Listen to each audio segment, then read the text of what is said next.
Good evening, everyone. We're continuing the Path to the Just series.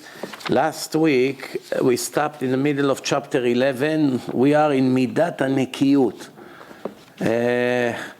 It's the chapter of cleaning, clean person, clean hands, clean mind, clean heart. The obligation of a Jew to be clean all the time, which also applies to Goyim. Goy also not allowed to steal, not allowed to cheat, certain things that the Jews are not allowed, the Goyim also not allowed. And as a matter of fact, a Goy that steals is subject to a bigger punishment than a Jew. They don't have that many commandments, but on the commandments that they have, the punishments are more severe, the very serious punishments, and also reward. But there's not that much to do, but each one has a very heavy weight. So we finished, if you remember, just to refresh your memory, ולא תונו איש את עמיתו. There's a restriction in the Torah. No one is allowed to cheat each other, to deceive each other, not to deceive or cheat the goyim. And I started to read the verse from the prophet Tzfania, chapter 3, verse 13, that the Jews who would be left in the time of the Messiah will be 100% clean. Who is going to stay? מי יעלה בהר השם ומי יקום במקום קודשו? Thank you. נקי כפיים ובר לבב. מי יקום? Who's going to really be? It's important, of course, to keep Shabbat, to eat kosher, to be modest, to learn Torah. We all know that. But if a person would stay a crook, and everything in his life is cheating, lying, tricking, forging, misleading, and all these problems that people have, and most people have this problem, most in the world, most people. Some people are naturally honest. These kind of people don't deserve a big reward for it because they're born like that. They don't have the urge, the desire to be crooks or to steal. Jews or non-Jews, some people born naturally honest since they're little kids. I look at the kids, I see one little candy look for you 10 minutes if he is allowed to take from the drawer. You see right away, this is a soul that came from a previous life already clean. He cleans his bad midah, he doesn't have desire to steal. But then you see kids, since they're little ones, they look around and they take whatever they see. And they don't have problem. He can open his Rabbi's drawer and take from there candies or anything he wants. Right? Or they lie, what did you do, who did it, they never say me. So they have problems with their integrity, with their honesty. So also the prophet said, Tzfania, She'erit Israel. She'erit means the one who will be left. Those who will survive, Lo ya'asu avla. From that moment on, they will not do anything deceiving, no misleading, no cheating. All of it fall into the word avla, avel. And velo yedabru kazav, will not be liars. It goes together. Stealing and lying usually goes together. It's like a husband and wife. Usually people first steal and then they have to lie to create themselves an alibi. Sometimes lying causing theft after, but most of the time it's first stealing and then the cover up, which is lying. And one lie leads to another. Starts with small lies, and then a person he doesn't even remember what was really reality. Some people are used to lie so much that they already believe their lies. A month later, you speak to them, he already described what happened, and he really believes. You can hypnotize him. He's going to tell you the same story because he repeated that lie so many times. It's already in his conscious, like it really happened. It's very interesting. So it says like this: Lo yasu avla. לא ידברו כזב, will not speak false talking, ולא יימצא בפיהם לשון תרמית. I will not deceive, will not cheat, will not mislead, will not lie. Anything that falls into this category, and the time that the world will be clean from all the wicked people, the Jews, the leftover from Israel that would remain, I assure you, God says, nobody will be lying, deceiving, cheating, none of these things. It's going to be a clean world. You're not going to be afraid to leave your stuff, you can leave your diamonds outside in the front yard. Nobody will touch. The world will be 100% perfect. The Gemara says, Baba Metzia, page 60, אין מפרקסים את הכלים הישנים שיראו כחדשים. You're not allowed to take something used and put what we do today, some glaze on it, or shine it, or pretend that it's brand new. You know, like sometimes the product comes back to the store and they replace the plastic from the outside that they want, or the glass that it won't be scratchy, and they put a sticker, a clear sticker, and it looks like brand new, and they resell it as brand new. This is a sin from the Torah. You're not allowed to do it even to a goy. Not allowed. Over here, it's talking about things that you sell, all kinds of utensils, and you pretend that they are new. Same thing in a fruit store. What do? They put all the nice fruit on top of the pile, and all the rotten ones in the bottom. So when you grab with the spoon or something, you take the bad with the good, and that's deceiving the people, cheating them. You're not allowed to do this also. Okay, so someone who does it is thinking, what did I do? Big deal. $2 I tricked him. So big deal. He's not going to hate me for it. He may not, but Hashem will. Why? תועבת Hashem kol ele, kol ose ele. It's despicable in the eyes of Hashem, everyone who does those tricks. And you know, many people grew nice beard when they became religious and bought a nice $200 sombrero, and they even dressed like rabbi, some of them, even though they don't know how to read Rashi. People think, 2 months he's religious, already have a beard all the way to the floor. Thinks he's a rabbi. He comes to his family, everyone, rabbi, see his beard, his hat. So everyone calls him a rabbi. In reality, he doesn't know 2 halachot b'chlal. You know, so sometimes you come 2, 3 years later, everything is usual in business. Still cheating, still lying, still taking advantage in an electronics store in Manhattan on the French tourist or the Chinese tourist that comes to buy a camera. And he says there's a special infrared lens, you know, at night. It's now 2 o'clock in the afternoon. So the tourist buys it now. He's going to leave Manhattan. So he thinks when he goes to France, he's going to see in the night like he see during the day. And this lens costs them $2. It's fake. It's not real. And they sell it for extra $800. You know, killers. And then this tourist, by the time he find out in French, he calls with his broken English. Nobody pays attention to him. What is he going to do? Take a plane back to the United States and argue for the lens? And they do all these tricks. And they think, oh, I'm doubling my business with all these tricks, right? Yeah, you double your business.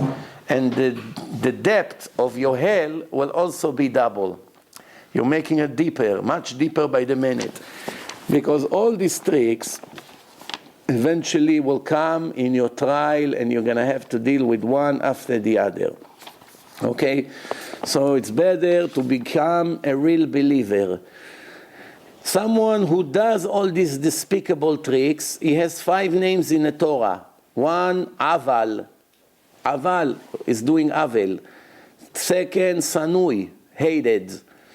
3rd, Meshukatz. Meshukatz is like a worm on the floor, like garbage. 4th one, Cherem. Cherem is something like you put on a ban, isolated. And To'eva, despicable. You name which one of the 5 is worse. All of them are bad. So this is a person who does tricks. כל הגוזל את חברו, דגמרא אין בבא קמא, ק"ט, page 119, the Gemara say, כל הגוזל את חברו, someone who steal from his friend, אפילו שווה פרוטה, even today a nickel. Nickel is a פרוטה today, 5 cents. Right? Who cares about a nickel? Most people don't care, but some people do care. אפילו שווה פרוטה, כאילו נוטל את נפשו ממנו. It's like stealing a part of his soul from him, his life. Right? The Gemara in Masechet Ta'anit said the rain stopped because of stealing. The more people steal, the less rain we get. I guess this year people stole less in Israel. 20 years there was no rain. Maybe they realize already it doesn't pay to steal. And this year, a lot of rain, Baruch Hashem. Storms, rain, Amazing. I was in Israel 6 days, every day it rained, everywhere I went. Tel Aviv, Yerushalayim, the north, it rained everywhere. I don't remember in Israel 6 days rain. It's very, very, very rare. So it says like this, Kupa milea avonot, a person has a box full of sins. The one who jumps on top of everyone is stealing. And Dora Mabul, the generation of the flood, 4,200 years ago, God cleaned the world from all the wicked people and left 8.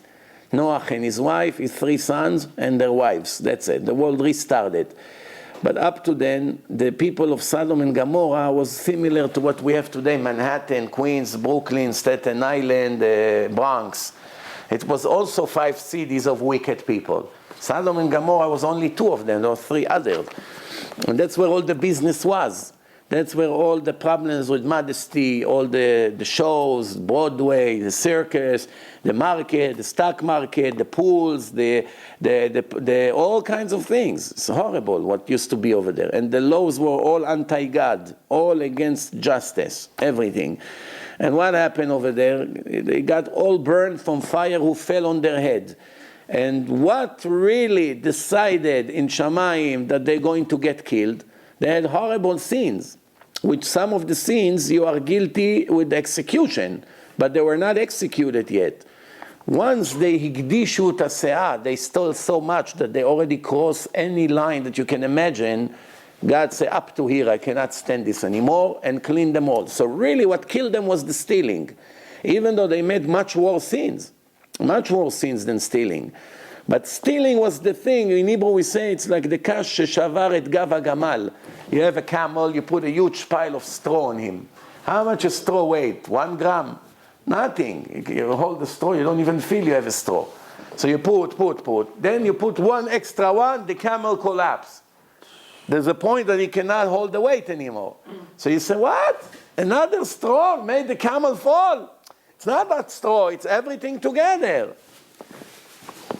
So that's what happened. Now why stealing made them all pay the price? The answer is because when a person is honest, he makes a lot of sins, but is not stealing. So when God wants to warn him from his sins, he first gives him a sickness, he gives him some accident, problem, his body, everything, right? But if the property, it's not his, if his money is not his, it goes right away on his body. It doesn't go on his car, because he doesn't own it, he stole it. So basically, if you don't own what you have, if it's all cheating and stealing, right, what happened in the end? You pay a very heavy price, because there's no warning. No warning. The warning, it's only a car damage, the car total.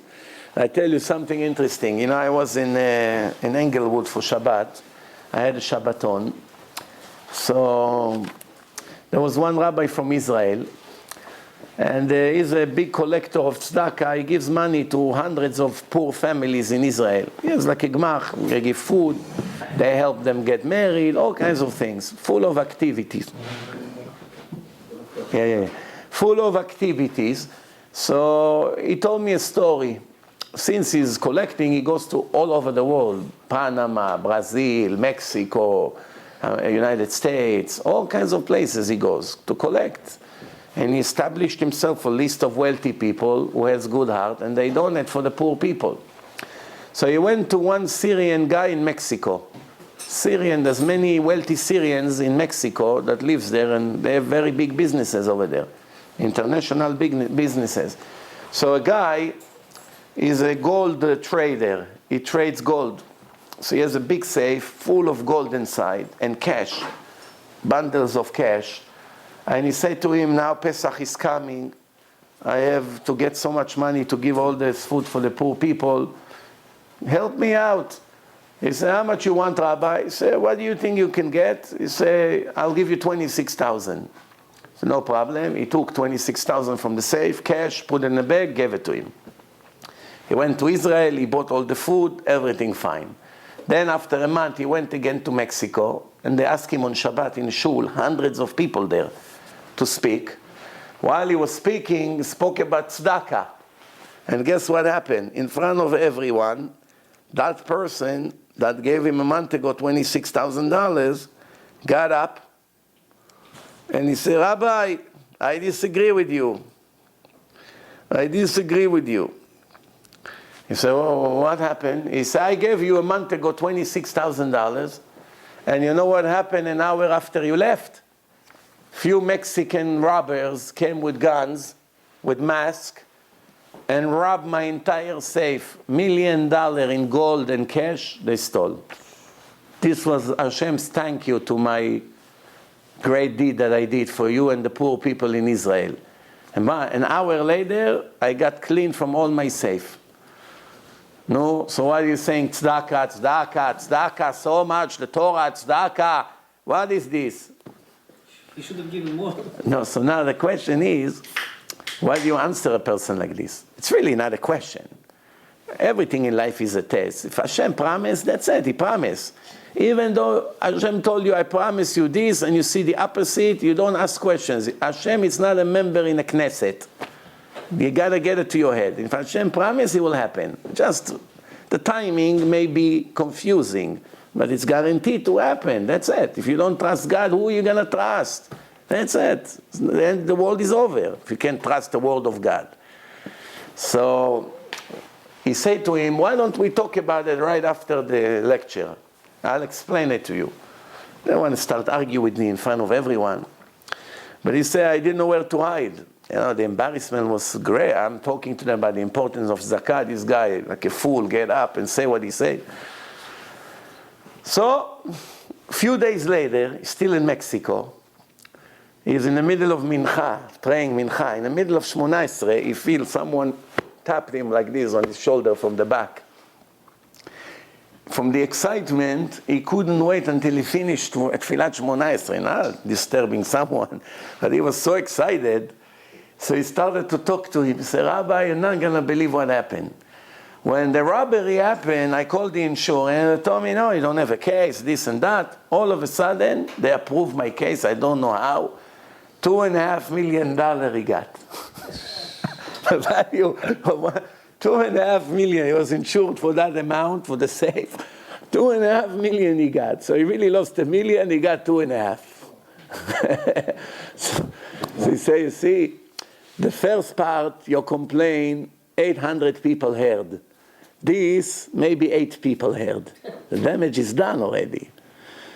This is when we don't have emunah. You understand what's happened? Just because right now the situation looks bad doesn't mean it's really bad. That's the point. So the Ramchal continue.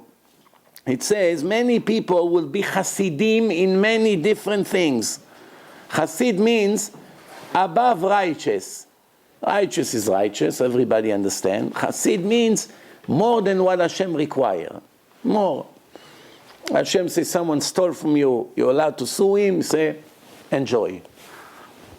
No hard feeling. You stole, I'm mochel, I forgive you.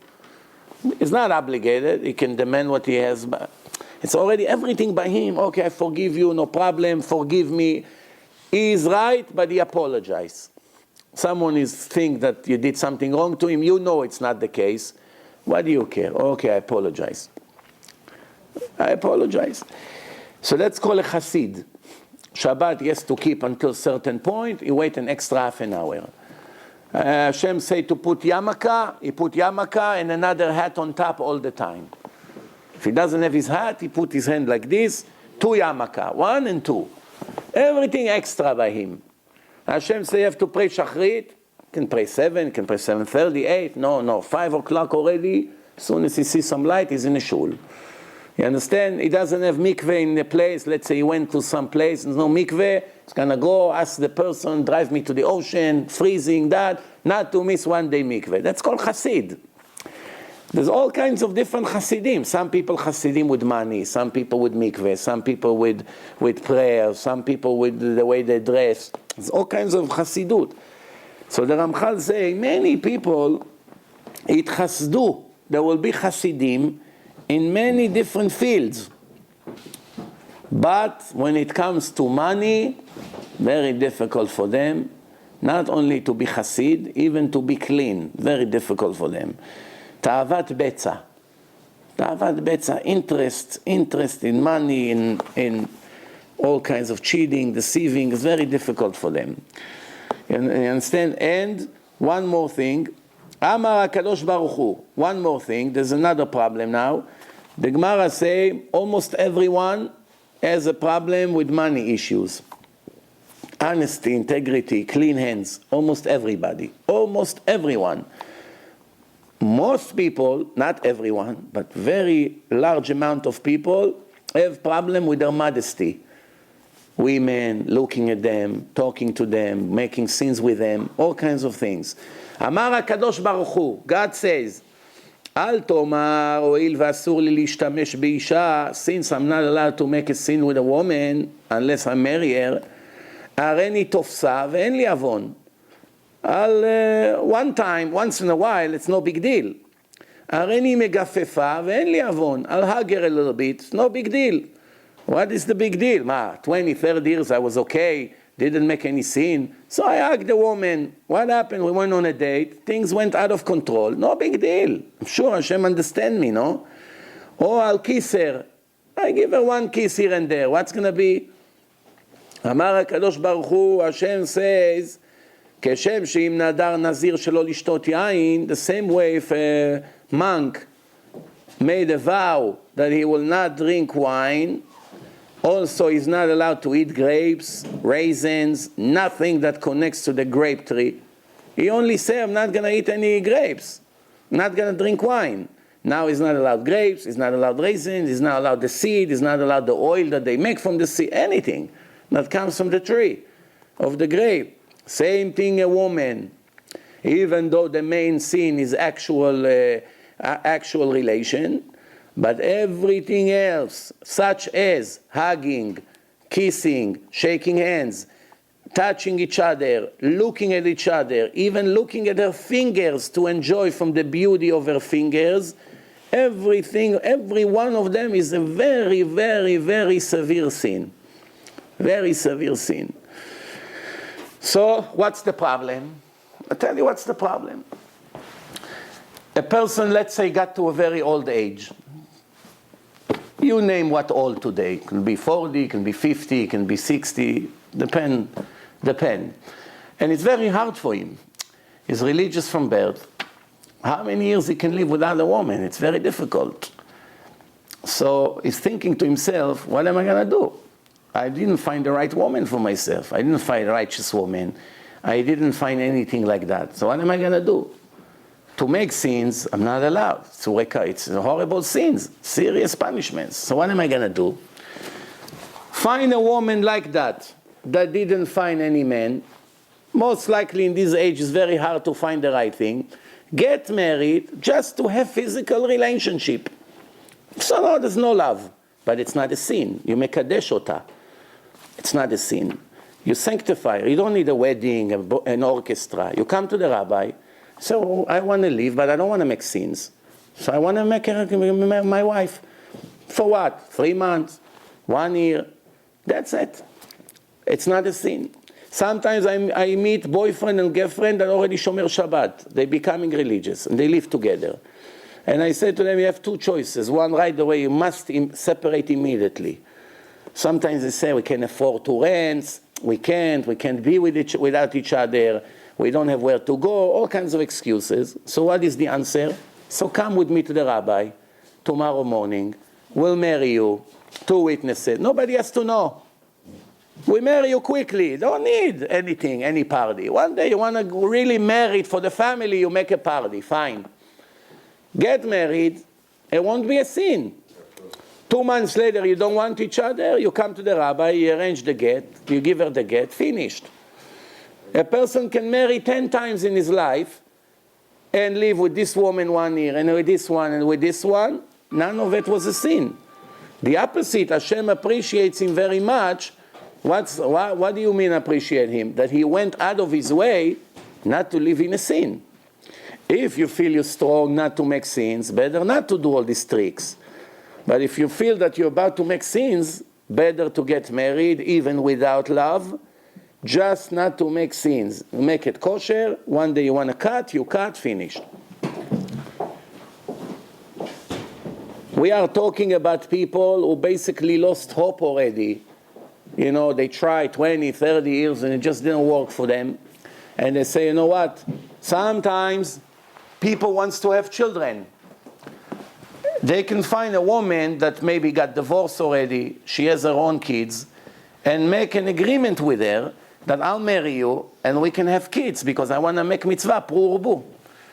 You know, so I'll support, I'll pay for your kids, I pay for your rent, whatever. Well, fine, we're not in love with each other. Many couples got married and they're not in love with each other, but they live okay, they raise children. Of course, the ideal marriage is with love, with passion, with everything. But if you couldn't have it for whatever reason, what's better? What's the other? To make sins? For sure not. And especially that it's very big, for the man, it's very, very serious sin. A woman can die lonely all her life without touching a man all her life. It's not a sin for her. She's not obligated to have kids. Every woman wants kids, obviously. She didn't have kids. She comes to her trial. Hashem doesn't ask her why you didn't get married, why you didn't want to have kids. Why? She's not obligated to have pru urvu. But a man is obligated. And now he comes to Hashem, and Hashem says, listen, why you never got married in your life? So he's going to say, Hashem, you blaming me? It's your fault. What do you want from me? What? I went on 500 dates. It didn't work out.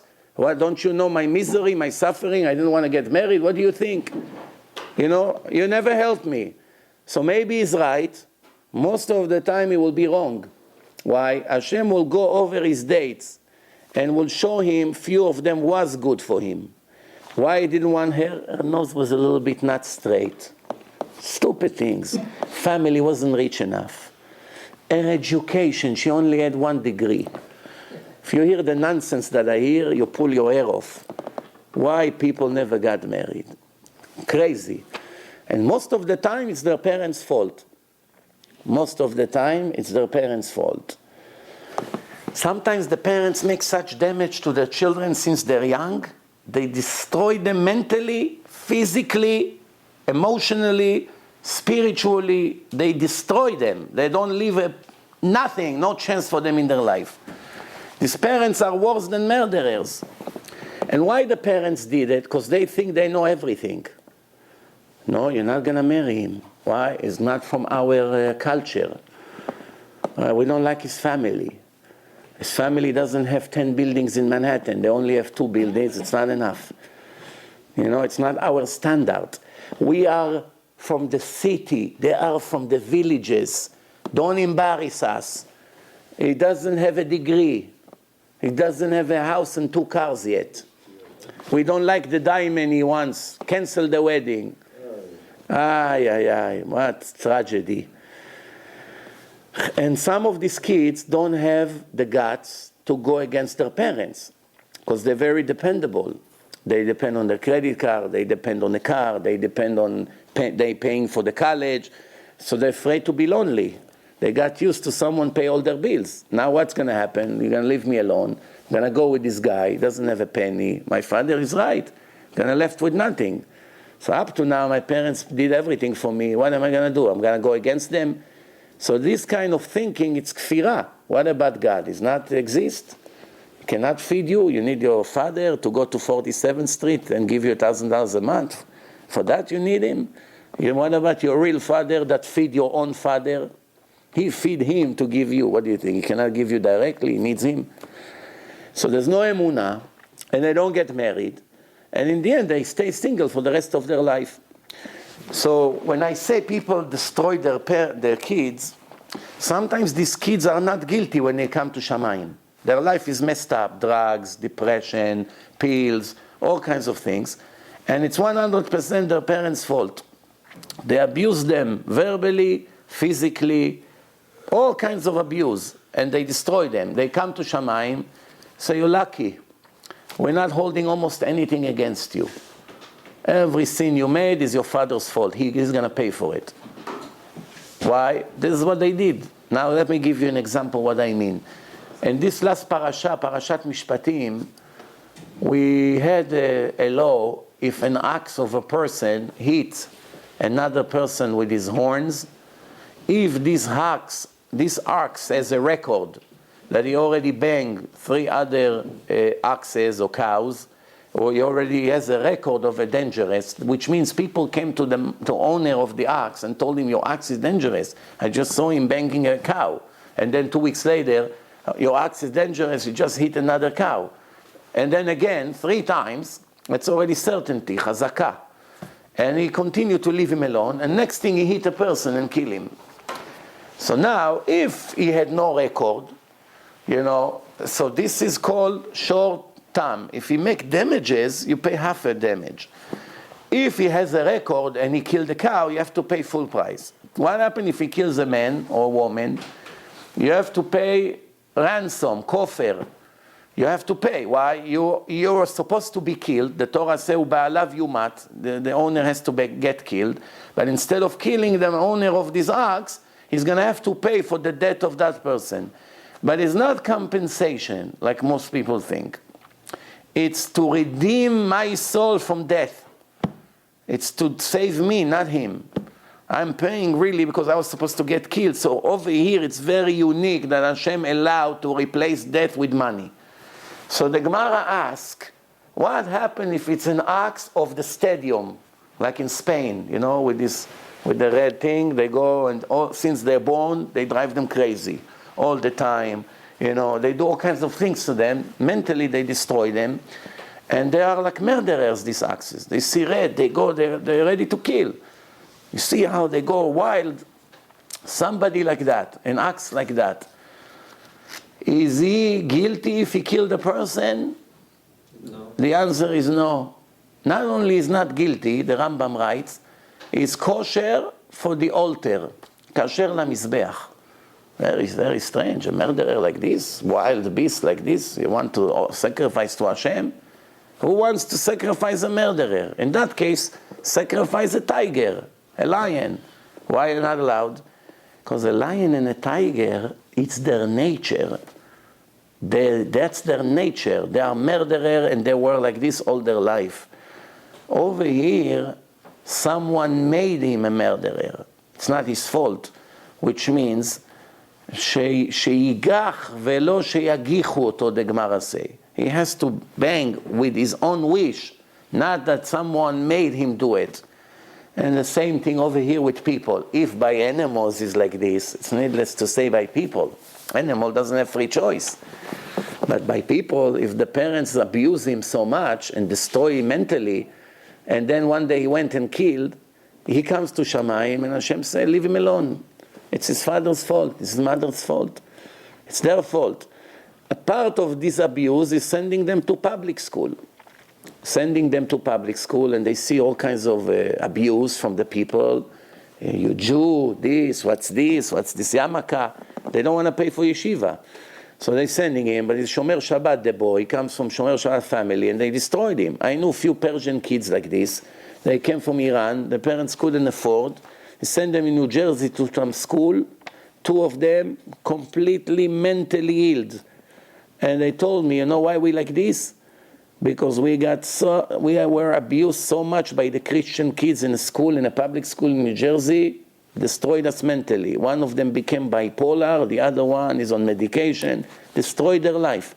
One of them has a sickness that he goes to the mikveh. He comes out of the mikveh, comes out of the water. He dries himself. He's about to get dressed. He goes back into the mikveh 300 times. If you're not pulling him out of the mikveh, he's going to go in and out, get dry, go in and out 300 times. Some disorder that he has to feel, that he has to do it again and again. And everything. He's like he wants to pray something, so it wasn't good enough. So he has to read again, to read. It destroyed them mentally. And this is all from the abuse that they got in public school. This is just an example how far it can go. But not necessarily public school. All kinds of abuse that we aware of. So the Ramchal continue. It says like this: when it comes to forbidden relation, so this is the level, maaseh, actual act. Then seeing things that you're not allowed to look, then speaking not clean language between men and women, and then hearing, and then thinking. That's the level. So obviously the worst is the actual sin. If they didn't go that far, but they looked at each other not modest, that's a second-degree murder. And then talking on the phone without seeing each other, or talking behind the wall, or talking from far away. So that's a third-degree murder. And the fourth one is just hearing a girl speaking not modest. And the fifth one, thinking of each other, not clean thoughts. Every one of them is a very serious sin. And a person cannot think and say, I didn't know it's so bad, because the Torah is full of warnings. And the Torah says in Masechet Brachot, page 61, Yad leyad lo yinakeh ra. Someone who gives money to a woman in a business, let's say she sells something in a market, and the only reason he came to buy from her is because he wanted to look at her hand when she reached her hand. Today you think, what normal person wants to go and look at the hand of a woman? What is normal? Because today the world is full of naked ladies everywhere you go, so nobody gets excited anymore for a hand of a woman. But 2,000 years ago there was not one woman in the world that dared to show her body. The maximum you can see is from here to the elbow. So that was already a very big deal. The teenagers that their evil inclination is boiling, if they saw a woman like this that pick up her dress a little bit to the elbow, they call each other to make scenes. Come. You see this woman. What? They look at their hands. That's how the world was. Today, a hand of a woman. You know? Sounds crazy. I know. It's just, we have to cry when we read it. That nobody is even aware how deep we got. Nobody is aware.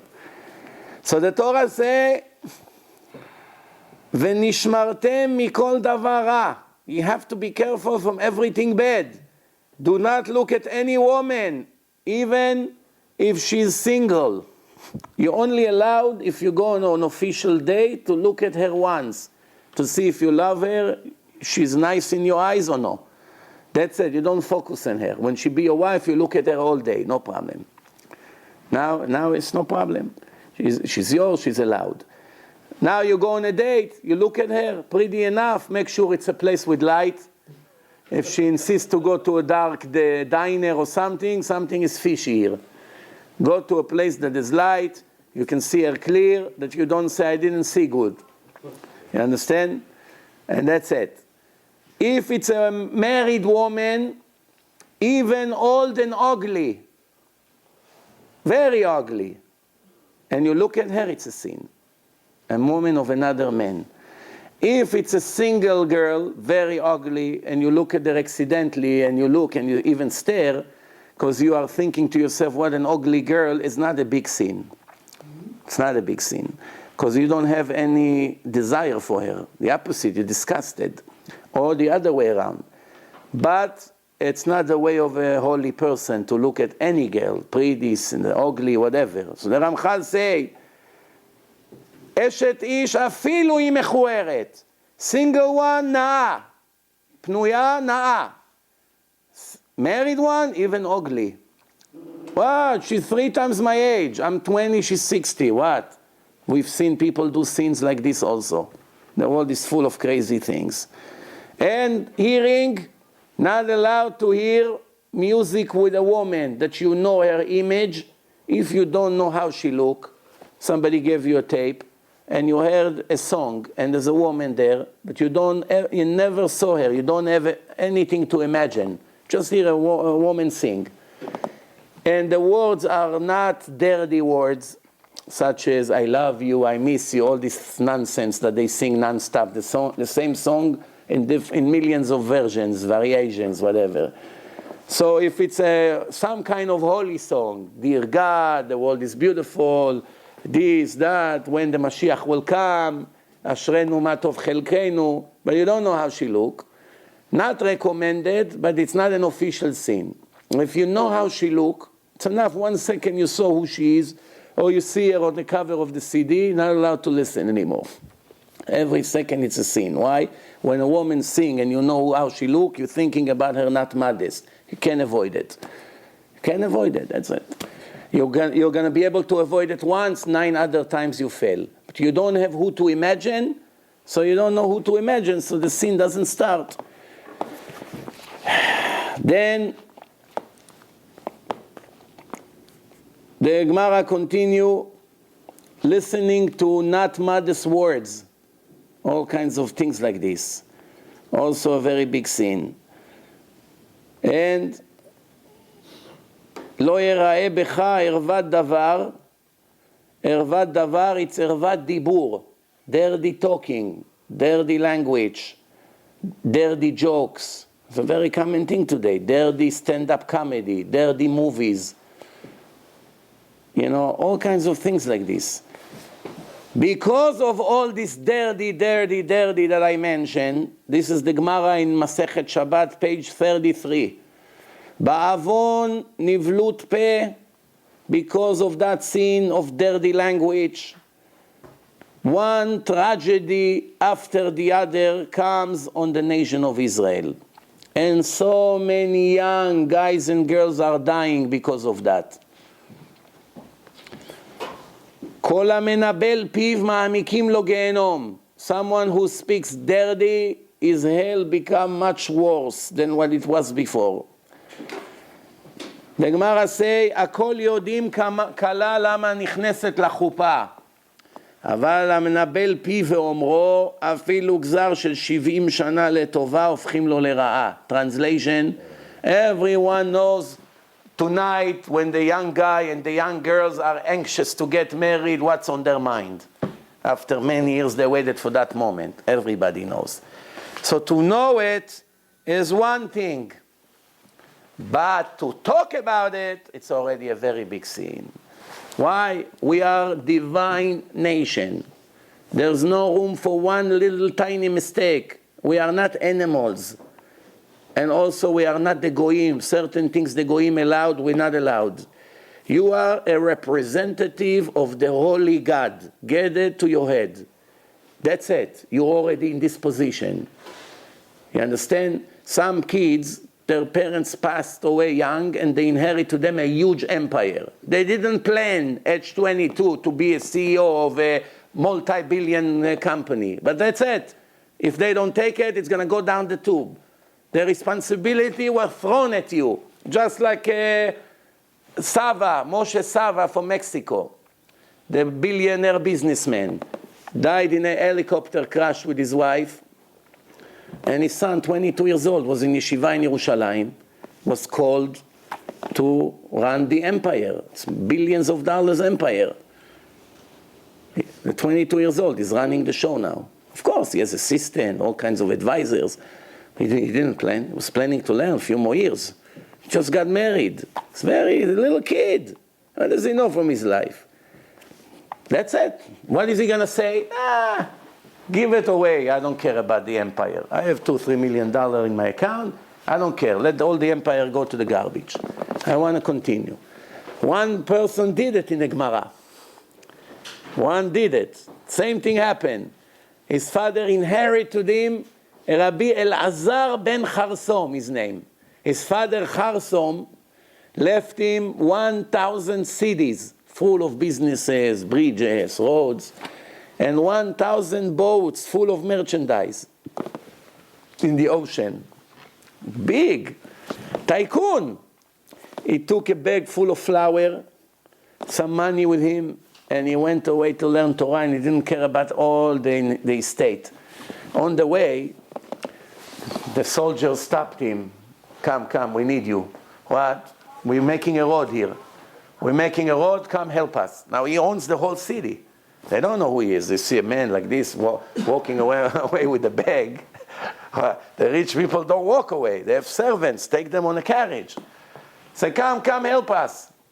He could have said, here, I am Rabbi Elazar, the son of the owner of the city. Get out of here before I don't know what I'm going to do to you. Get out of here. Nothing. He said to the guy, come, let me bribe you. Let me go, I'm in a rush. Gave him some of the money and went to learn Torah.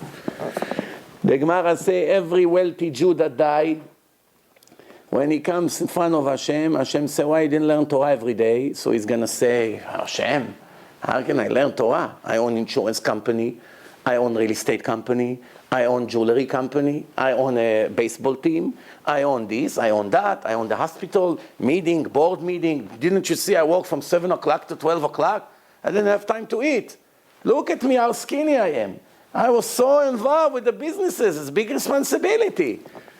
After he finished his speech, the Gemara says Hashem will show him this Rabbi Elazar ben Charsom. Say, you're richer than him? 1,000 CDs? No, I didn't get that far. Meyer, take care of him. You're not going to have what to answer. See Rabbi Elazar ben Charsom, when he left to learn Torah, there's nothing to answer after that.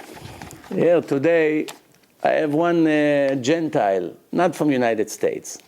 She started to watch the lectures, she decided to convert, she started officially her conversion. So and then there's a Jewish woman who sent her to me in first place. She called me up on Friday, 4 o'clock before Shabbat. She said, you're not going to believe what's happening with this convert. She's on the way to be a convert. She already covered her hair. She's single. She's in her 20s. She covered her hair like a married woman. So I said to her, but you have to explain to her that she's not supposed to do it, only after she gets married. She said, I told her, but she said, I want to be extra modest, why not? So she said, if you tell her, it's going to work out. If I tell her, it won't work out.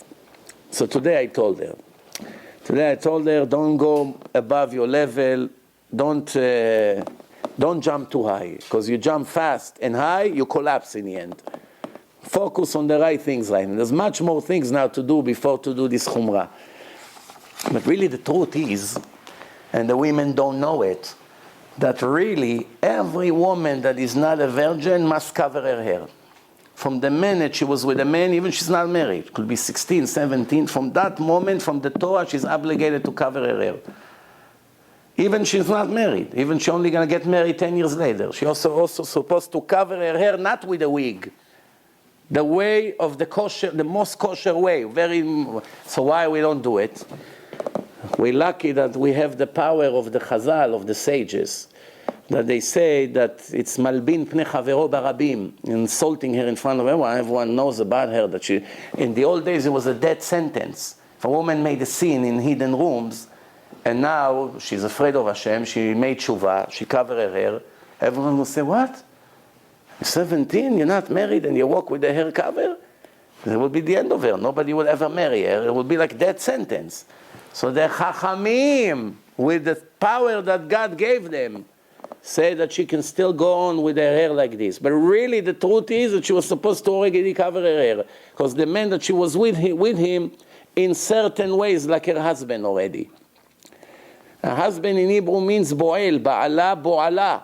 So the person who was with her first, that's it, she has a link to him forever.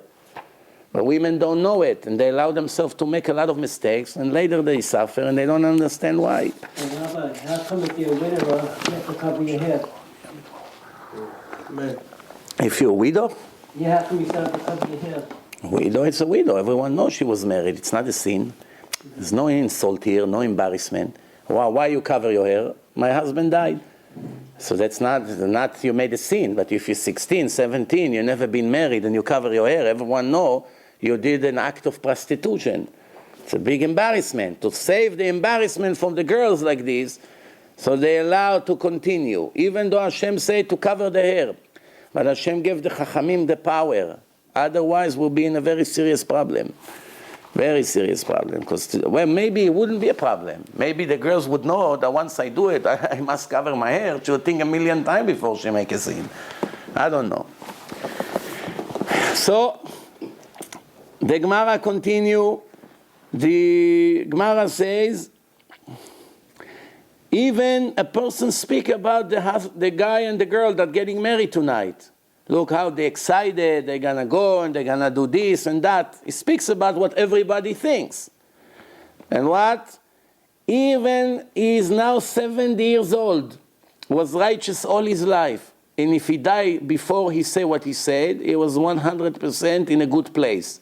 Everything turns around. A person can learn Torah 7 years and build a huge, gigantic level of holiness. And then one cares, and he lost all the holiness. He didn't lose the mitzvah of learning. The learning is yours. That's it. Whatever you learn goes already to your olam haba. But the holiness that you build, it's all gone. Why? One cares. One dirty word. הרהורי עבירה קשים מעבירה. The Gemara says, thoughts of the sin is worse than the actual sin. Why? Because the sin takes 10 minutes. The thought may take 10 days, 10 months, who knows, there's no end to it. The sin, a person makes the sin and it's over, that's it. The next day he doesn't remember it anymore. But when he's thinking about making the sin, it will never end. תועבת השם מחשבות רע. Dirty thoughts that a person has on the ladies, it's despicable in the eyes of God. And just that you know, everything that is despicable in the eyes of God before the marriage, it's holy after the marriage. You think about your wife, no problem. You are with your wife, enjoy as much as you want. It's not a sin like the Christian think. Oh, to be together with a woman, it's very dirty. The priest has to be holy, to die lonely. God said first mitzvah in the Torah, a man and a woman to get married and have children. They know better than God. No, you have to be holy. Don't look at a woman. Don't touch a woman. What is this nonsense? You're allowed to enjoy from the woman as much as you want. But if she's yours, she's someone else, don't look. It's not yours. The world has order. Then, the third category, after stealing and sex crimes, as I mentioned already, the third one is what comes into your mouth. Food, kosher food. Slaughtering, right way, what kind of fish, kosher, not good, what birds, chicken, good, not good. The slaughtering went well. They cleaned the blood, worms, flies, mosquitoes, stuck in the leathers, between the leathers, all kinds of problems. Wine, who made it? A goy touch it, Mechalel Shabbat touch it. You're drinking it, it contaminates your soul. Spiritual problem here. Food, it's physical, but it creates an immediate spiritual impact on the life of a person. I'll give you an example before I go on. We have a very interesting thing in our seminars. I said it a few times in the past, or maybe you heard it before. When we go to a seminar, usually it's 2.5 days, sometimes 3.5 days. Start sometimes from Thursday to Sunday, sometimes Friday morning to Sunday. So in the first day of the seminar, there are many anti-religion comments. People are against. Some of them don't even want to come in to hear the lectures. They're outside in the lobby with their laptop. Nobody cares. Go in to smoke. Shabbat, not Shabbat. They're secular. They don't care. Second day, there is a little bit their poison comments. It's not as bad. By Sunday, everyone is a Rabbi. Dancing with the rabbis, putting tzitzit. What's going on? Even the one who did not participate 20 minutes in the entire lectures was out all the time with the baby or with his cigarettes or with his foolish computer. Didn't hear anything. How all of a sudden he became religious? Already dancing with the rabbis, with the beard. 2 days ago I was allergic to him. The rabbi touched him by mistake. He goes to the mikveh. All of a sudden he danced with him. What happened? When he came to the seminar, he was loaded with contaminated blood from the shrimps he eats, from the pork he eats, from the chicken that is not kosher, from the meat that is not kosher, from the lettuce that is not washed, from millions of worms that he eats every week. The blood is 100% impure.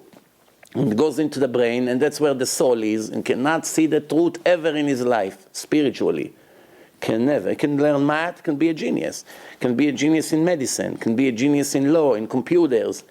In Torah, he never see the truth. Everything looks the opposite for him. So, of course he hates. But now he comes to the hotel. He begins to eat glad kosher. Friday afternoon, then Friday night, then Shabbat morning, then slowly, the blood is different blood. Then by Saturday night, already most of the blood is pure now. By Sunday, the entire blood change in the body. It's a whole new thing now. Now he has kosher blood. He already loved the rabbis. When is the next lecture? If you don't believe me, look at my last lecture. Look at the list from a month ago in the Hebrew seminars that we had. There was Saturday night. It started 8 o'clock, finished 11:30.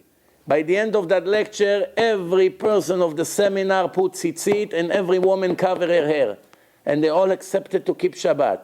And more than half of them did not come to any lecture up to that lecture. They were outside the entire Friday and Shabbat day. But all we did is tell them, you don't want to come to the lecture, there's nothing we can do. But at least tonight at 8 o'clock with the computer, with the screen, just this lecture don't miss. We make such propaganda on that lecture, they were curious to see why are they talking about it so much. They came in, and today they're religious, with a combination of changing the blood. You should know that in Israel you have a bank of blood for people who have tragedies, accidents. They need blood transfusion of Shomrei Shabbat only. Only Jews who Shomer Shabbat and eat kosher. Not from Goyim, not from secular Jews. No matter what, God forbid a person needs, right away he has this thing on him, bank of blood, only of Shomer Shabbat, donors. Why? It's very important. I one time read an article that a person, a Jew, got blood of a black man from Harlem. He came, it was his friend from the work, and he donated blood for him, and they gave him the entire blood of this man, and after that day, he said in an interview that before the accident, he couldn't stand black music, and he couldn't stand McDonald's. And now all he does is hear B.B. King, the blues, black music, and all day is in McDonald's and Rogers, what's the other guy's name? All day it's things that the black people like to eat. Wow. The blood is a spiritual thing. It's not a joke. It's affecting a person. That's why Jews are not allowed to eat the blood of certain animals. All the animals that are murderers, it's not kosher. A goy can eat a leopard, can eat a crocodile, can eat anything he wants, a horse, whatever. A Jew is not allowed. A Jew is only allowed to eat animals that are surrendered to the murderers, not the murderers themselves. And also, even these animals, you got to get rid of the blood by putting tons of salt after you slaughter them. Make sure you don't eat any blood of animals. It won't make you a murderer, a blood of a sheep, but it'll make you something else, an animal, but not a murderer. But you eat the blood of the tiger. I heard that they give a cobra blood to the soldier now. Marines. Yeah. You have to drink a glass of special whiskey, the blood of the cobra snake. You know what they don't know, these fools, that the Gemara says, there are certain animals that from the moment they are born, they're mu'ad le'olam. The leopard, the lion, all these animals that are attacking, they are mu'ad le'olam. What does it mean, mu'ad? They don't need to attack 3 times to change their status, like the ox. An ox is normally quiet and never attack, usually. Once in a while, there's a crazy ox. Something made him crazy, I don't know. He lost, maybe his stock went down that morning. I don't know what happened. So he got angry and he attacked some cow. But normally it's normal, this ox. But the leopard, the lion, they're always murderers. So they are mu'ad le'olam. So the Gemara says, what happens if you train them, like in a circus? You train them. You come, you have a big lion, you come to the lion, he stands like this. You go like this, he comes on the floor. The question is, if one of them attacked, you have to pay full damage or half a damage? If it's already considered like record, then you gotta pay full damage. But if it's an innocent, you only have to pay half a damage. It could be millions of dollars different sometimes. So the question is, there's a big argument. You have to pay full damage, half a damage. If training a leopard or a lion is considering changing their nature. You know, in a circus, there was a lion a year ago, that guy that for 20 years is with his best friend, the lion. He put his head inside his head and everyone clapped. Did you hear what happened a year ago? He ripped him apart. He was that close from dying. After 20 years, he feed him, hug him, kiss him, everyone clapping. Maybe the lion wants to retire already. He got tired of all this clapping. He beat him on his neck. Mamash, I don't know how they saved him. I think he's paralyzed or something. So that's the answer to the Gemara. You don't have emunah in them. But the snake, everyone in the Talmud agree, no matter how much you train him, is always the source and the symbol of evilness. You don't deal with him no matter what. The worst one out of everyone. You understand? So why they make them drink the blood of the snake? Then you wonder why they're going to murder and do all kinds of other things. Hashem Yirachem. So let's continue. So the Gemara says, what other things makes the soul of a person impure, not clean? One is eating wrong mixture, kosher and non-kosher mix. Most of the ingredients are kosher. Flour, kosher. Salt, kosher. Sugar, kosher. All of a sudden, they put one ingredient inside, like wine. Some of it, white wine, or wine vinegar. But it's yain of the goyim, yain nesech. Contaminate the soul. You're eating a cookie. What wine, Rabbi? I'll never dare a wine from a hand of a goy or mechalel Shabbat. I know it's not allowed, but it's in the ingredient. It makes it completely not kosher. So everything, all the juices, sometimes you buy pineapple juice. You check inside, you see grape juice. So they're mixing it with grape juice. You can never get kashrut. The orange juice is kosher, the pineapple orange is not kosher. Why? It's mixed with grape juice. Cannot get kashrut. Too complicated to see if the goy touch it, not touch it, if they cook it before. Too much headache. So this is just to show you how you can eat something that is critical for you without even realizing. Blood, worms, flies, milk. That is not Chalav Israel. The Goyim used to mix the milk with donkey milk. Why? It's a good preservative. Instead of 3 days, it's going to last 10 days.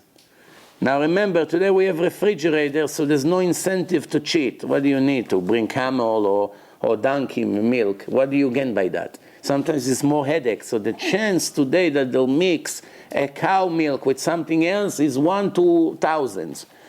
But in the old days, the Arab is selling now from his cows. Moshe, the Jew, come with a bucket, give me 3 liters of milk. He say, okay, as soon as Moshe turns around, he takes a little bit from the donkey, he mixes it. Now he has great reputation. The milk of Mustafa staying for 10 days. Nobody knows the trick. So that's why you need a mashgiach to watch him all the time. You want to sell milk? You want it to be kosher? No problem. Let the rabbi watch you all the time. Today they have cameras. Some say it's just as good as supervision. Now Moshe Feinstein is a very big chacham that lived here in America. He said that today, even without cameras and without a rabbi present at the place, in some scenario it's kosher. Why? Because the penalties that the government would give a company that mix the milk without telling their customers with another kind of milk, it's so big that will crush them in the stock market. Or the entire business will go out of business in a week. If one reporter will find out that inside this milk there was another animal's milk. So the chance that they'll mix another milk that it's not kosher with this is very, very rare, if ever. So based on that, he allowed his community to eat. But just to show you certain things about kashrut. Then the Ramchal continue, it says like this. המאכלות האסורות מכניסים טומאה בליבו ונפשו של האדם. the forbidden food, the non-kosher food, makes the heart of a person impure until the holiness that he had inside of him disappeared completely, slowly from his body, from his life. And he forgot about God completely. And this is what the Gemara in Yoma, Masechet Yoma, page 39, the Gemara say, V'nitmetem ba'am, al tikra v'nitmetem, ela v'nitamtem.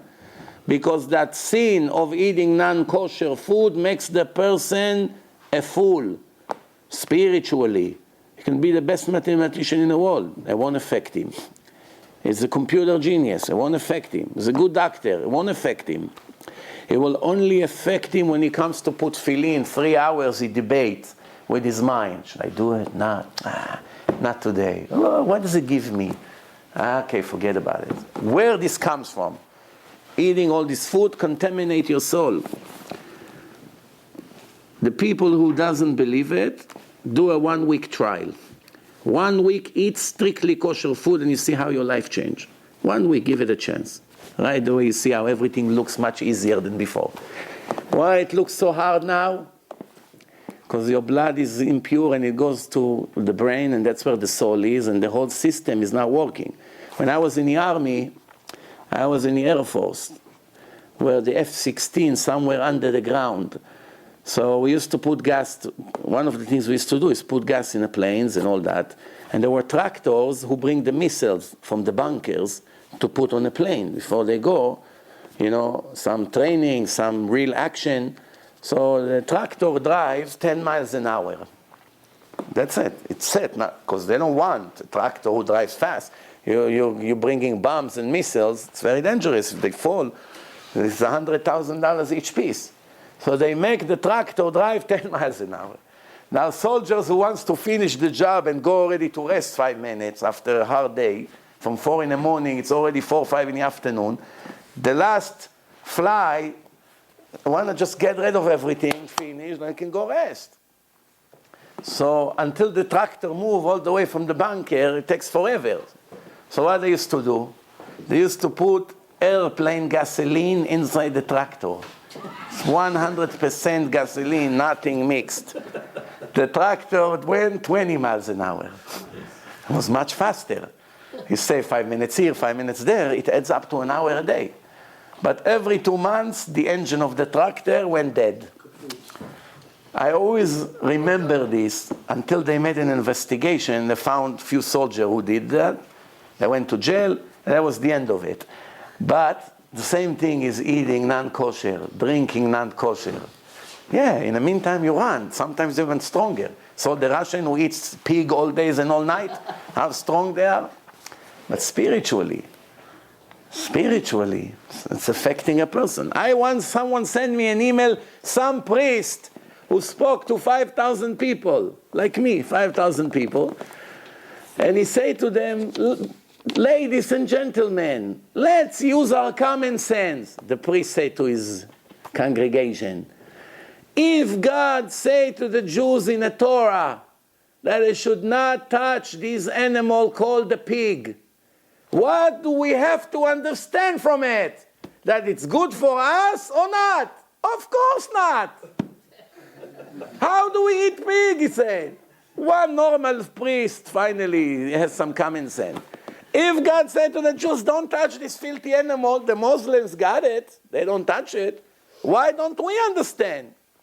What's the reason, by the way, that you're not allowed to eat pig? The answer is because God says so. But let's try to find some common sense in it. Why is it? Every animal that eats digests the food in 4 hours. Any animal. Whatever they eat, 4 hours, it's digested. A person, 6 hours. That's why we have to wait 6 hours. Once we eat meat, we have to wait 6 hours until we can eat dairy. Because we're not allowed to mix meat and dairy in the stomach, in the mouth. So 6 hours, it's a whole, new process now. So animals, 4 hours, except one animal. The pig, it takes 24 hours. And the pig eats the bathroom. You take your baby's diaper, you put it in the garbage, he eats it. He eats everything. He eats rats, he eats cats, he eats grass, he eats garbage, he eats screws, whatever you throw there he eats. All the poison in his stomach, when you kill him by shooting him or by stabbing him or electrocute him like they do today, he is marinated with 24, it takes a day or two until finally he comes to Costco, it takes a week. You know, until they take the skin off, they cut, this, that, they don't put salt, they don't do anything. So for hours after he got electrocuted or got shot, he has a lot of urine and all the diapers that he swallowed for breakfast and what he had last night, everything is absorbed into the meat. And then Vinny and Christine sitting in a fancy Italian restaurant, barbecue, pork ribs, this, that, oh, delicious. Sure, it's delicious. It's marinated with my baby's diapers. It smells horrible when they cook it. It smells horrible. Baruch Hashem, I never smelled it. Hopefully, I never see it. Anyway, that's really one of the reasons. There are other reasons, but let's move on. So, it contaminates the soul, contaminates the purity of a person. Let's make sure we never repeat that mistake ever again. Now the Ramchal say, let's talk about common sins that occurred in society. When you come to meet your friends, when you are alone, you will never make that sin. Unless if you're crazy. But if you're normal, you only make that sins in partnership with others. What are they? Insulting someone. You need someone to insult. What are you going to talk to the wall? So you need someone. You have someone, you can come to that scene. Giving the wrong advice. Looking at not modest girls. Talking lashon hara, gossip together. Revenge. Hate. Swearing. Making a vow. False. Lying. Chilul Hashem, disgracing the name of God. Those things are only can happen when you are with one or a group of people. If you're isolated in a room, you're locked there, you can never make that sin. You can't hate someone that you don't see right now. You see him, he gets you angry now. Oh, here is my enemy coming. What is he doing here? Begin to boil. Or speaking to Lashon Hara. If you speak to the wall Lashon Hara, it's no problem. You know, Hashem understand. But you talk to someone, it's a big problem. So those are the ones who a person not always paying attention, because together it's much easier to fall into the sin. Everyone is doing it. Rabbi, I wasn't the only one. Same thing the kids. Usually they don't do drugs on their own. It's only when they gather together, all the fools, 16, 17s, one has the bad idea, and everyone feel good because everyone is together, and they get the strength one from another to destroy their life. You understand? But if he's alone, he's thinking 100 times before. Things that are happening together, social pressure, is making a person make a lot of mistakes. But a clever person never lets social environment or problems affecting him ever. The opposite. He cut himself out of these losers. If a person made tshuva, became religious, you're not allowed to remind him his past. Look at this guy, became a rabbi. Remember how he used to dance on the stage in a club in Manhattan until 4 in the morning. Now he pretends he's a rabbi, grew a beard. Not allowed to say it. What are you allowed to say about yourself? Not also. Not allowed. Person not allowed to speak lashon hara about himself also. So, not allowed. And not allowed to tell him, remember how you used to do this and this and that? Not allowed, especially not in front of people. If a person is sick, you're not allowed to tell him, oh, you know why? Because you're doing this and this, you deserve it. Or to tell your wife, you see, I told you that's what's going to be his end. Not allowed to talk like this, because first of all, you don't know what God punishing him for. You don't know. It could be something he did 10 years ago, before he even met you. It could be something from his previous life. What do you now, Moshe Rabbeinu? You're guessing what God gave him because of what he deserved? Come on. And besides, it's not good because sometimes you make a situation worse by opening your mouth. It's called potech pe satan. And the Gemara say, gadol ona'at dvarim me'ona'at mamon. Making a Jew suffer because he stole his money is a very big sin. It's like stealing his soul, we said. But making him suffer because of words are worse than because of money. Words are hurting a person more than stealing from him. Stole from someone $50, it hurts him. He worked a few hours for it, but he can recover fast. But if you insulting him in front of people and telling him bad things, he may take years. He'll never forget it. So words are bigger killers than money. המלבין פני חברו ברבים, someone who insult another person in public, אין לו חלק לעולם הבא, lost his share to the world to come. Do you understand the amount of punishment compared to the 1 minute sin? You attacked someone in public, you made a joke on him, who knows what you did out of stupidity, and you, God forbid, put yourself in a worse category. אין לו חלק לעולם הבא. אמר רבי חיסדא, it's the Gemara in Baba Metzia, page 59. כל השערים ננעלו חוץ משערי הונאה. שערי הונאה continue to be effective and the worst out of everything. אמר רבי אלעזר, everything that God does to punish a person is through a messenger. But if it's deceiving and saying bad words and hurting people with your mouth, direct punishment from God himself. Which means, what does it mean by a messenger? Your neighbor, a policeman, a lawyer, some guy that robbed you, someone who beat you up in the middle of a game, accident. It's all a messenger. It's everything through somebody. But this direct. What does it mean direct? Heart attack. Boom. No messenger. Things like this. לפני עיוור לא תיתן מכשול. Another sin. Do not set a trap in front of a blind person. It's not literally. Of course it's literally. If a blind person walks like this in the street and you come and put your leg and make him fall, you need the Torah for it to say that it's a bad thing to do. In Zimbabwe they also know it's not allowed. Without Torah. You know, every normal person knows. But what does it mean here? A person is not good in real estate. So you're a broker. So you come to his house, you want to sign him up on exclusive, whatever, so you begin to trick him. Oh, you know, I heard that the value of the houses in the neighborhood, next month they're going to vote, it's going to go down, you better hurry up, sign, I'm going to sell it, I have a customer, this, that. And this old man, what does he know? He believes you. And that's a big sin, very big sin. Or let's say you are a mechanic, and a person comes to you, and you say to him, you know, this, I give you an example by me. One time, many years ago, I bought a Toyota Avalon, and I was a few years old, the car, and I saw after a few days that it smokes a lot. Every time you start the car, it smokes the entire neighborhood. I take it to check, and what happened? They said the engine is finished.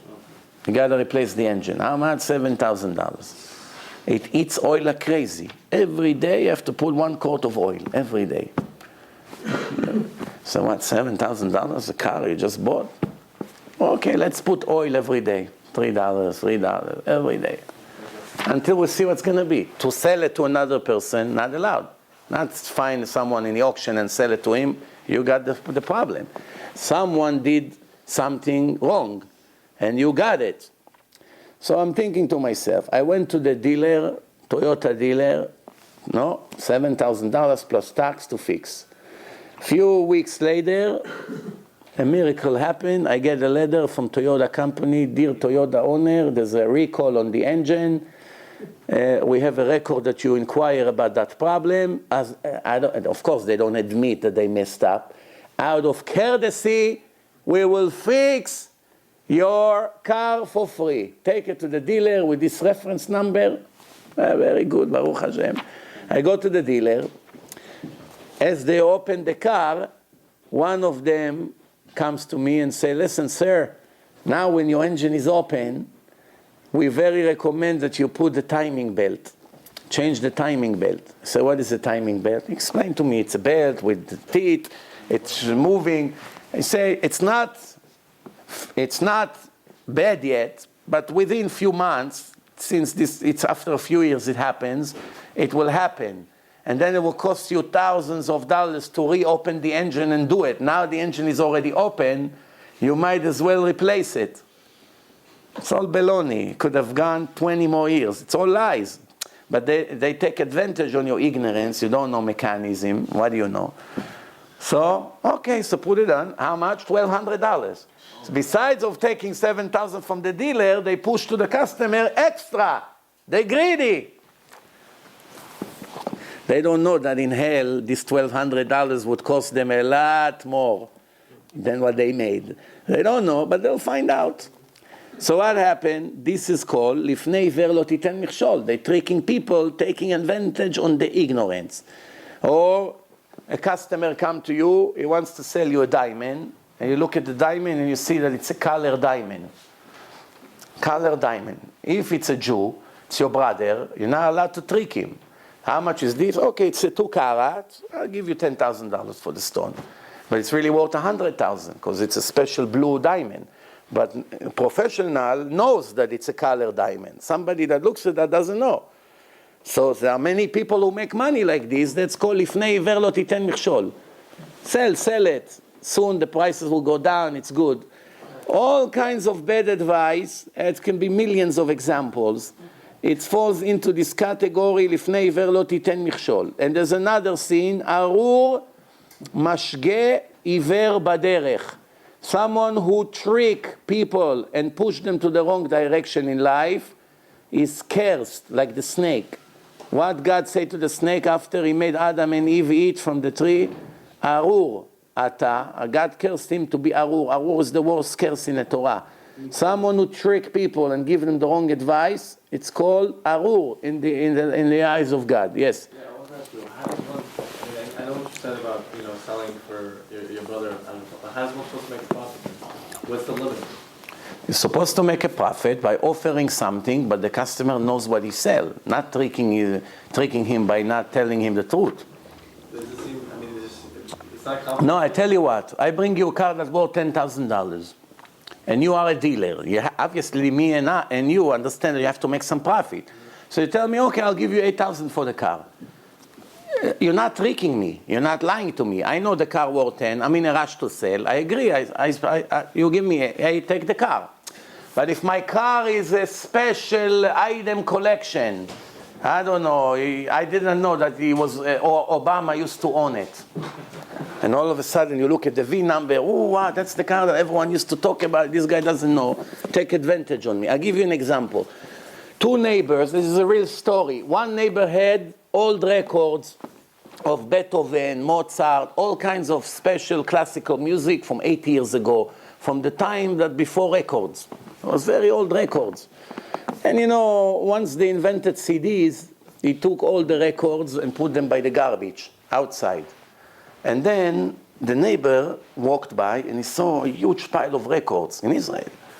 Wow, it's very old, 40 years ago, 50 years ago. Gee, it's probably worth a lot. So he took everything from the garbage. In the meantime, their kids are playing together. So the kid told him, my father took out all the records that your father threw. So this guy thought, why my neighbor, the businessman, picked up records from the garbage that for me wasn't worth $1? So he went to start ask questions. They told him, wow, each one worth fortune. It's collector items. There's nowhere to get it. It's worth fortune. Just like in America, baseball cards. Some of them worth a lot. Nobody knows. If you don't know, a picture of some player, who would ever believe it cost thousands of dollars, right? So what happened? He sued him to Beit Din to return the record. The guy said, what did I do? I stole? I took from the garbage. It's hefker. Person puts in the garbage, everyone is allowed to take. You don't need permission. So the other one say, yeah, I put it in the garbage because I wasn't aware of the real value. It was an innocent mistake. So the other guy said, but what do you want from me? I didn't mislead you. It's not that you ask me if it's worth something and I told you no, then you come to me. But I picked it up from the garbage. Who is right? Who is right? The guy, Guy who picked it up. no, the guy who picked it up is right. Everyone agree with him? The owner is He had to return him all the records. the owner. Yeah? Yes, because a Jew is not allowed to enjoy from another Jew mistake if it causes him pain. You have to correct his mistake. He's your brother. If it wasn't a Jew, you're allowed. If a goy made mistake, you don't have an obligation to run and correct his mistake. But you're not allowed to steal from him.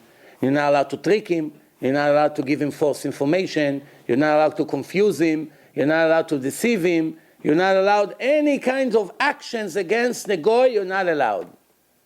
And some of them is even worse than to do it to a Jew. Worse punishment. But if the goy by himself made mistake, and you benefit from that mistake, then you got away with that. But the recommendation in the halacha is to give it back to a goy, and to not to take advantage on his mistake, and to earn one of the biggest rewards from God, which called Kiddush Hashem. That the goy would say, look at this Jew, I can't believe I made a mistake. I gave him an extra $100 in a register. He went already to his car, and he came back 10 minutes later and gave it back to me. And you see him with a yarmulke. If he doesn't have a yarmulke, he didn't earn anything.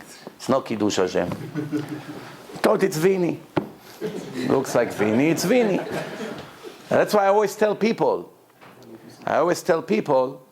when you finally return, make sure you put either a yarmulke. So one of them said, but I'm a woman. I said, you have a Star David necklace? Yeah, put it on. Make sure that, when you come, they'll see that you're a Jew. Why? At least they're going to say, wow, look at this. And if you don't have, make sure you tell the person, listen, you made a mistake. I know I could have got away with that, but the Torah says that it's a great thing to return. And I did it because I'm religious. Oh, so the goy thing, what a nation. I'll tell you a story that happened. In Morocco, there was one of the rabbis in Morocco, and there was two friends, one Jew and one Muslim. In Morocco, the Jews and the Muslims live in harmony compared to the rest of the Middle East. They live together nicely. There was a Chazan, Chaim Luk, that was singing by the king's parties, by the princess. They exchange real estate, babysitter between neighbors. If they went to a wedding, so the Muslim neighbor watched the kids, or the other way around. It was pretty fine, because they're not fanatic crazy over there. So they accepted the Jews almost equal rights. So what happened? There were two friends, and one Muslim went to Saudi Arabia for the Ramadan, and he had a lot of cash by him, and he gave it to his Jewish friend from the shul. You see, he has yarmulke. He thought, who am I going to give the money that I can trust? This is a friend of mine, plus he's religious. I trust him. So he gave him all the money, and he told him, if I don't come back in a year, that means something happened to me. That was many years ago, before there was cars. This story is very old. So if I don't come, it means somebody killed me on the way with my camel. It's a lot of dangers. Then you can keep the money for yourself. I don't have children. If I come within a year, you give me back the money. Okay, shook hands. Allah ma'ak, Hashem will be with you. Goodbye. Then after a few months, the Jew already saw that this Saeed doesn't come back. And he started to make plans on his money. Oh, Bismillah. Maybe the wolves ate them all the way. Already, mamash close to 12 months, he showed up. Now he already had so many plans on the money that the disappointment was so bad that he did not pass his test. When the Muslim came to him and said, where's my money? He said, what money? The money I gave you. Now, there's no witnesses. It was all in cash. So you made a mistake. You didn't give it to me. Well, I know you. I hardly know you. What? Are you going to do such a thing? It's all my life saving. Started with a lie. He can't come out of the lie. So the Muslim told him, well, go to your rabbi. I want to go to your Beit Din, to your rabbi. So he said, okay, let's go to the rabbi. So they come to the rabbi. This Moroccan rabbi in a Beit Din, I have the names written down, but it's been years since I told that story, so I forgot about it. So we come to the rabbis, and then I see that the Muslim is all shaking, and the Jew is calm. So he said to him, to the Muslim, you have a note that he signed? He said, no. You have witnesses that you gave him the cash? He said, no, I trusted him. We're friends for many years. The rabbis say, you know that if you don't show me any kind of evidence, what am I gonna do? I can't go by your tears. I have to see some evidence. He said, but I don't have evidence. So he said to the Muslim, okay, go outside for 10 minutes. I want to talk to the Jew by myself. So he came out. So the rabbi was a genius. So he came to the Jew, he said, brother, you're a genius. It's a mitzvah to kill these Muslims, to give it to them. Wow, I'm so proud of you. But I had to send him out. I don't want him to know that I'm on your side. Tell me, how much you got from him? How much? He said, Rabbi, 40,000 coins of gold. Kill him. Police! Come in! True story. Grab him, put him in jail. Put notes all over town. He's not allowed to enter any synagogue. No one is allowed to do any business with him. No one is allowed to enter his store. Finished. And make sure you go into his house, find the money and give it to this Muslim. And the Muslim took hundreds of loaves of bread from the Jewish bakery and buckets of butter, and he called all the poor people of Morocco, I think it was in Marrakesh, all the poor people, and he made an announcement. I make this party for the honor of the rabbi and the holy Torah and the holy rabbi and the Bedin. And this is, he gave such a speech. It was such a big Kiddush Hashem. Big Kiddush Hashem. Oh, I remember now his name.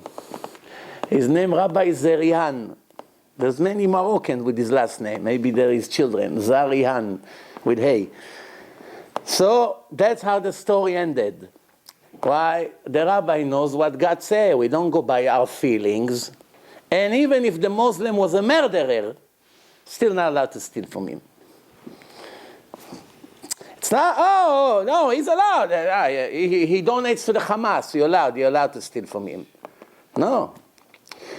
He comes to kill you, you're allowed to kill him, yeah. You're allowed to protect yourself. But just to go to his house to steal just because he's a supporter of the Hezbollah, they allowed everything. Oh, mitzvah, steal from the Jew, burn their homes, mitzvah, everything. Why? Because they don't have Torah, they don't have the truth. They all go by what they want to say. Well, we cannot move an inch from the Torah. We cannot move an inch from the truth. Time is running out in 5 minutes. Let me just finish this page. So, when a person asks you for advice, you must give him the advice that is good for him, not for you. Not for you. One time I used to be in a yeshiva, and the rabbi over there, we had one guy that he used to be religious when he was a kid. Until age 18 he was religious. Then he went to the army, and of course everyone goes to the army, comes out not religious, almost everyone. The army destroys you spiritually. So after the army he became not religious. Age 25 he came to America after being 5 or 6 years not religious. Then he came to our yeshiva in Monsey, and right away he made tshuva, but he had 18 years of knowledge, because he learned in yeshiva, and he's a very smart man. Today is one of the most important rabbis in Israel. So he answered on television, on the radio, he's sitting next to Rabbi Amnon Yitzchak on the stage. Very important rabbi he became, because he had many years of learning. So what happened is, he was teaching in yeshiva, and he wasn't married, so he wasn't getting paid. Only the married people get paid. The single one, they eat for free, they sleep for free, but they don't get paid. So it was very good for the rabbi over there, that he teach for him all day for free. He has instead of giving him $2,000, he's teaching for free. One time he decided to move back to Israel to go to a higher level yeshiva, like the top of the yeshivot. So he didn't let him. So the rabbi, he doesn't want to lose him. So he told him, no, it's not good for you to go to Israel. It's not good for you. So I came to him, I said, don't listen to him. Don't listen to him. He doesn't give you the right advice. He gives you an advice that is good for him, not for you. For you, you don't belong here. You're already in a very high level of Torah. You got to go to Israel and go to the highest place. Hashem, you listen to me, one of the most important rabbis in Israel. So imagine he wouldn't listen, stay another 4 or 5 years, staying in the same level. It's yeshiva for Baalei Tshuva. It doesn't belong there. Accidentally, he's considered a Baal Tshuva. He learned until age 18, Gemara, 10, 12 hours a day, a very high level. Then he went to the army, and that's what happened to him. So all he needed is the yeshiva to get him back on the right track. Then he has to move. Somebody is a professor in college, and then 1 year he took off. You don't put him in pre-1A to start again, first grade, second grade. He's already used to be a professor. So that's called, you gotta give him the advice that is good for them, even though it's not for you.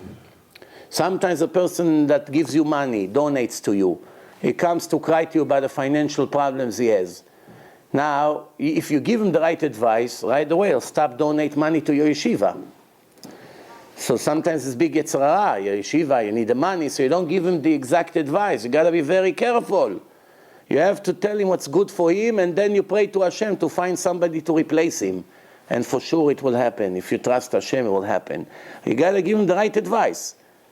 Why? Because if you think about what's good for you, it's against the Torah. Somebody asks you for advice because you are an authority, you don't tell him what's good for you. Same thing by the doctors. It's very common by the doctors. They have friends, and they give referrals. And the patients come that need a certain surgery or an operation. So a person that comes, he has a friend that gives him kickback. He gives him some money for every referral. But it's not good for these patients. You need somebody much better that doesn't give you referral. So many of these murderer doctors, they don't care about the patients. They just care another $2,000 they're going to get. So they send him to somebody, and then he dies. And it's considered 100% their murder. Because you are here to give the right advice in medicine. If you are a legal attorney, you have to give the right advice for the person, not for you. You understand? And many other examples like this. By rabbis is more comments, because much more people ask them for advice than professionals that take care of 5, 6 people a day, maximum. Rabbi can have 50, 100 people a day. One phone after the other. It's very, very tricky. You have to have strong emunah and to know always to give the person the right advice. You know, I tell you something very interesting. Remember I told you the story, I was in Englewood. One of the rabbis there told me the story about the gold with Mexico, $1 million, $2.5 million. Same rabbi told me another story. He went one time to Florida, and he met a man, a Jewish man, that is not married, 60 years old, worth $400 billion. That's what the man admitted to him. The man owned half of Miami Beach, island, buildings, stores, very wealthy person, no wife, no children. Then he saw that he knows a woman over there, and he said to the woman, why don't you guys get married? You're friends already, no? So I said, you know, this, that. So then in the end, he came to the woman, and he said to her, mitzvah, mitzvah. She said, mitzvah, marry him. Convince him to get married. Maybe you'll have some children. She said to him, what is mitzvah, mitzvah? You keep saying this word, mitzvah. So he realized that she's not Jewish. She's not Jewish. So once he realized she's not Jewish, he came to this man who gives him a lot of money to the poor people every month, a lot of money. And he came to him and started to tell him, what's going on with you? You don't know that you're not allowed to marry a non-Jew? And you live with her like a husband and wife? It's fine, you didn't get married, but you're not allowed to live with her. No, this and that. As they're arguing, what did the Jew do? Told the Goya that the rabbi is instigate against you. So she came and threw him out. She threw him out, and the rabbi called him after he left, please don't come to me anymore for donations, forget you ever knew me. And all the money for the poor people are gone now. So now, this is an honest rabbi. Most rabbi wouldn't care. Let him die with the Goya, as long as he send me $20,000 every month. A lot of money. And he needs the money to feed the poor.